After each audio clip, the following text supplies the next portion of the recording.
अस्सलाम वालेकुम नाज़रीन, मैं हूं Zair Rashid Sandhu, advocate high court. उम्मीद है आप सब खैरियत से होंगे। आज की हमारी इन्फॉर्मेटिव वीडियो का मतलब टॉपिक जो है वो है रिमांड। रिमांड क्या होता है, इसकी कितनी तरह की किस्में हैं, कौन कौन सा रिमांड होता है, कौन कौन सा सेक्शन इसको डील करता है, कौन सा रिमांड कब मिलता है, क्या इन रिमांड की ग्राउंड्स हैं, आया कि पुलिस जो है वो रिमांड में तशद्दुद कर सकती है या रिमांड सिर्फ़ और सिर्फ जो है वो इन्वेस्टिगेशन के लिए होता है। ये तमाम की तमाम जो हैं वो बातें हम डिस्कस करेंगे इस वीडियो में। चले आए चलते हैं वीडियो की तरफ।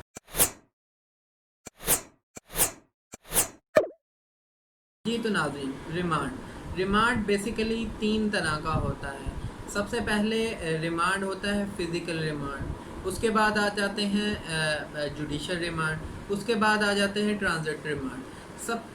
जो फ़िज़िकल रिमांड जो होता है वो जिस्मानी रिमांड होता है, इसको हम आगे जो है वो डिटेल में डिस्कस करेंगे। उसके बाद जो जुडिशल रिमांड होता है वो अदालती रिमांड होता है, जिसमें बंदे को बजाय पुलिस की कस्टडी में देने की बजाय हम अदालत की कस्टडी में दे देते हैं। उसके बाद आ जाता है ट्रांजिट रिमांड, यानी कि सफरी रिमांड। ये क्या होता है इसको भी हम डिस्कस करेंगे।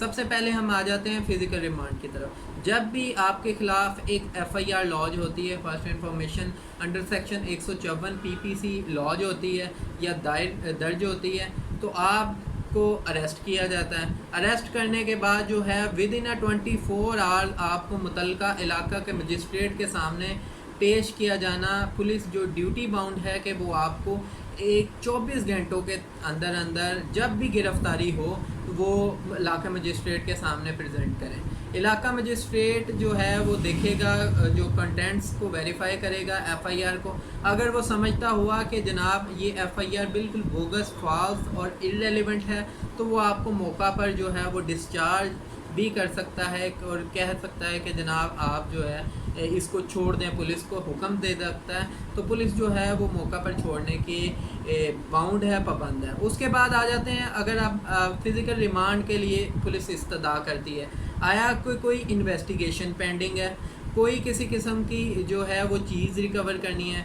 सपोज़ ये है कि आप जो है वो अक्यूज़ड हैं एक मर्डर के लिए आप पुलिस इस्तदा करती है कि जनाब हमें जिस्मानी रिमांड दिया जाए। एक तो हमने उनसे जो है ये मुतलका मुल्ज़म है, इससे इन्वेस्टिगेशन करनी है। दूसरा हमने वेपन रिकवर करना है। जो वेपन रिकवर करने के लिए या इन्वेस्टिगेशन करने के लिए जो है वो पुलिस जो है जिस्मानी रिमांड की इस्तदा करती है कि जनाब जो ये मुल्ज़म है इसकी कस्टडी जो 24 घंटे पूरे हो गए, अब इसकी कस्टडी जो है वो हमें वापस दी जाए। तो ये तो बेसिकली फ़िज़िकल रिमांड होता है। तो इसके ग्राउंड्स ये हैं कि इन्वेस्टिगेशन है, इन्वेस्टिगेशन के अलावा कोई चीज़ रिकवर करनी है, रिकवरी करनी है, तो देन जो है वो इलाका मजिस्ट्रेट जो है वो मौका महल को देखते हुए, कंटेंट्स को देखते हुए और रीज़न्स को मद्देनज़र रख के जो है वो जिस्मानी रिमांड देते हैं। हाँ, जिस्मानी रिमांड जो है वो ये जहन में रखिएगा, एक तो ये है कि ये ज़्यादा से ज़्यादा भी अगर हुआ तो ये 14 दिन से ज़्यादा का नहीं होता,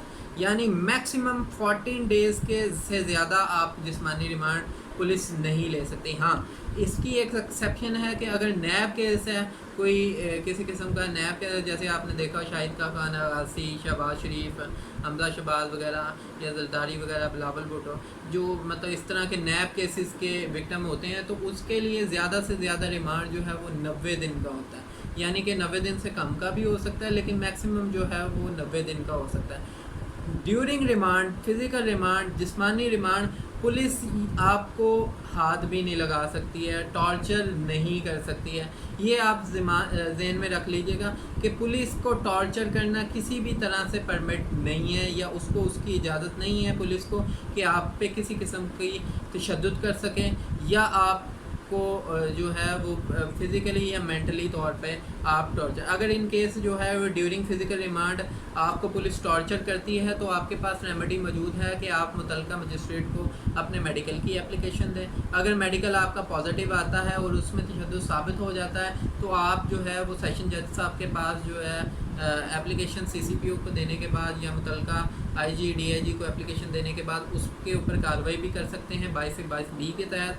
रजिस्ट्रेशन ऑफ FIR के लिए आप प्राइवेट कंप्लेन जो है वो भी फ़ाइल कर सकते हैं, यानी कि इस्तगासा भी फ़ाइल कर सकते हैं उस मुतलका पुलिस ऑफिसर के ख़िलाफ़ जिसने आपके ऊपर जो है वो जिस्मानी तौर पे तशद्दुद किया है ड्यूरिंग फिज़िकल रिमांड। उसके बाद आ जाते हैं हम जुडिशल रिमांड की तरफ। जुडिशल रिमांड, जब पुलिस जो है वो कस्टडी ख़त्म होती है या पुलिस का रिमांड ख़त्म हो जाता है या 14 दिन पूरे हो जाते हैं या अदालत ये समझती है कि ये किसी भी तरह जुडिशल रिमांड के लिए ज़रूरी नहीं है कि पुलिस को रिमांड दिया जाए, यानी कि कोई इन्वेस्टिगेशन नहीं पेंडिंग है, कोई किसी किस्म की रिकवरी नहीं करनी है, कोई और मामला नहीं है, तो अदालत जो है वो बजाय पुलिस को वापस करने की बजाय मुल्ज़म की कस्टडी वो जुडिशल लॉकअप में भेज देती है। जुडिशल लॉकअप में जब ट्रायल कंडक्ट के लिए 344 के तहत जो CRPC के तहत वो अदालत जो है वो मुतलका अदालत भेज देती है जुडिशल लॉकअप में। जुडिशल लॉकअप में जब बंदा भेजा जाता है वो हर 14 दिन के बाद मुतलका मजिस्ट्रेट के सामने एक तो पेश किया जाता है, दूसरा ये है कि जुडिशल लॉकअप में जो रिमांड होता है, यानी कि जो बंदा जुडिशल लॉकअप में होता है ड्यूरिंग ट्रायल, अगर अभी सज़ा नहीं हुई है लेकिन ड्यूरिंग ट्रायल जो है वो आप उसको जुडिशल लॉकअप को हम जुडिशल रिमांड कहते हैं। उसके बाद आ जाता है ट्रांजिट रिमांड, यानी कि सफरी रिमांड, जो तीसरी और आखिरी किस्म है रिमांड के। ट्रांजिट रिमांड ये होता है कि सपोज़ आप के ऊपर एक FIR हुई है, एक मुल्ज़म के ऊपर, आपके ऊपर नहीं किसी और मुल्ज़म के ऊपर एक FIR हुई है। FIR दर्ज होने के बाद वो मुल्ज़म जो है वो फ़रार हो जाता है, आउट ऑफ द सिटी चला जाता है, आउट ऑफ द प्रोविंस चला जाता है या आउट ऑफ द कंट्री चला जाता है। जब आउट ऑफ द प्रोविंस चला जाता है, सपोज़ यहाँ लाहौर में बैठे हुए एक बंदे पे FIR लॉज होती है लाहौर में, वो बंदा जो है वो FIR के डर से या FIR को फेस ना करने की वजह से या FIR से भाग के इश्तिहारी हो जाता है, वो चला जाता है कराची। यहाँ पे पुलिस की टीमें जो हैं वो पीछे जाती हैं और वहाँ पे कराची में जाके अरेस्ट कर लेती हैं। अब जो है ये पुलिस के लिए पॉसिबल नहीं है कि वो उसने आज अभी अरेस्ट किया और विद इन 24 आवर जो है वो प्रेजेंट कर सके लाहौर की अदालत में। तो जो सफ़र है चूँकि बहुत ज़्यादा है, 24 घंटे से ज़्यादा का है, तो पुलिस क्या करती है, जो मुल्ज़िम पकड़ा जाता है उसको प्रेजेंट करती है कराची की अदालत में, प्रेजेंट कर देगी मजिस्ट्रेट के सामने और वहाँ पे रिक्वेस्ट करेगी कि जनाब जो है इस पर्सन की कस्टडी जो है वो 24 आवर्स में हमारे पास ख़त्म हो सकी है, जो लिहाजा जो है वो हमें सफरी जो रिमांड है या ट्रांजिट रिमांड है वो जारी है। जो मजिस्ट्रेट होगा, मुतलका मजिस्ट्रेट, वो सफ़र की ज़रूरियात को मद्देनज़र रखते हुए, सफ़र के फ़ासले को मद्देनज़र रखते हुए उतने दिन का जिस्मानी रिमांड जो है वो पुलिस के हैंड ओवर कर देगा, मुल्ज़िम को पुलिस के हैंड ओवर कर देगा। ये रिमांड जो है वो ट्रांजिट रिमांड कहलाता है। बेसिकली ये तीन जनाब जो रिमांड की किस्में थी, सबसे पहले physical remand, judicial remand and transit remand. उम्मीद है आपको जो है ये वीडियो रिमांड के मतलब समझ आ गई होगी और पसंद भी आई होगी। इसके अलावा आप कोई मसला मसाइल हो तो आप मुझे व्हाट्सएप पे मैसेज कर सकते हैं 030748344330।